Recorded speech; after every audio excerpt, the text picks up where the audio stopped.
Le souffle d'Azélène ou la mémoire de la pointe du rat. À l'extrême bord de la terre, là où les falaises de granit s'effilochent dans l'écume, vivait le vent. Pas un vent ordinaire, non. Un vent ancien, nommé Azélène, né du souffle des druides et des chants des sirènes. Invisible aux yeux des hommes, il dormait dans le creux de la pointe du rat, là où les goélands tournent sans fin, comme traçant des trisquelles dans les airs. Là-bas, à la pointe du rat, il se raconte que chaque siècle, Azélène s'éveille pour chercher un enfant capable d'écouter les murmures du monde. Pas les cris, ni les bruits que tout le monde peut entendre, mais les murmures. Ceux des mousses sur les pierres, des lichens sur les toits, de l'écume dans les vagues, ou des étoiles dans le ciel de Bretagne et d'ailleurs. Un matin de brume, alors que le ciel et la mer s'étaient confondus dans un gris sans rebord, une petite fille nommée Lilouenne marchait seule sur le sentier côtier. Lilouenne était une enfant un peu solitaire, elle ne parlait pas beaucoup, ni très souvent, mais elle regardait tout avec des yeux brillants, d'une curiosité ardente. Les herbes couchées par le vent, les rochers fendus par le temps, les algues qui dansaient comme des cheveux de sirènes géantes au rythme de la houle de l'océan.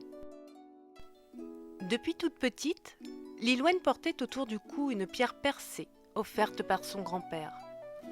Lorsqu'il la lui avait remise, son grand-père lui avait dit « Cette pierre est un œil de vent.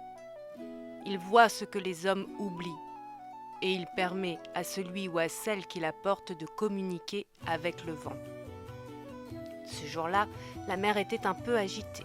Le vent tournait en spirale douce. Sur le littoral, il soulevait les feuilles sans pour autant les froisser, caressait les vagues sans les briser. Azélène, de là-haut, observait Lilouenne, calmement. Lilouenne s'arrêta devant une faille ouverte dans la roche, un gouffre que les anciens appelaient la gueule du dormeur. On disait qu'un géant y reposait, pétrifié par le sel et le temps, tel un gardien des secrets du rat. Elle s'agenouilla, posa sa pierre percée sur le sol et ferma les yeux. Alors, le vent se renforça légèrement et un courant d'air souffla dans la pierre. Tout se mit alors à changer autour de Lilouenne. Les ajoncs se mirent à chanter, les mouettes à tournoyer en cercle parfait au-dessus de Lilouenne et les vagues à dessiner des spirales d'argent tout en bas de la falaise. Le sol, quant à lui, se mit à vibrer doucement. C'était comme si le géant sous la terre avait bougé ou s'était éveillé. Azélène, dans son souffle, décida de transmettre à Lilouenne les souvenirs du rat.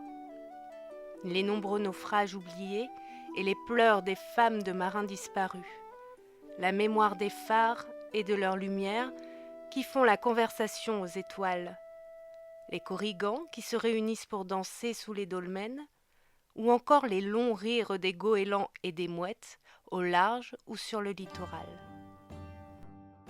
Puis soudain, Azélène se tut. Lilouenne rouvrit les yeux. Elle était seule, face à la brèche, mais elle se sentait différente.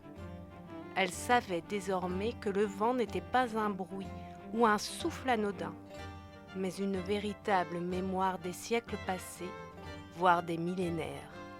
Elle rentra chez elle sans dire un mot, et depuis, au cours de chacune de ses promenades, elle raconte aux pierres et au vent ce qu'elle a vu et ce qu'elle a vécu. Et les pierres et le vent, suspendus à ces histoires, l'écoutent avec attention. Depuis lors, il se raconte que lorsque le vent tourne en spirale à la pointe du rat, c'est qu'Azélène cherche un nouvel enfant pour lui transmettre sa mémoire et converser avec lui. Un cœur calme, une oreille fine et un regard qui voit bien au-delà des vagues. Alors, si tu marches là-bas, un matin de brume ou sous une brise tranquille ou un peu plus vive, tends bien l'oreille, car peut-être bien que le vent te parle. Et peut-être que toi aussi, Comme Lilwen, tu porteras un jour le souffle d'Azélène, ainsi que tous ses souvenirs.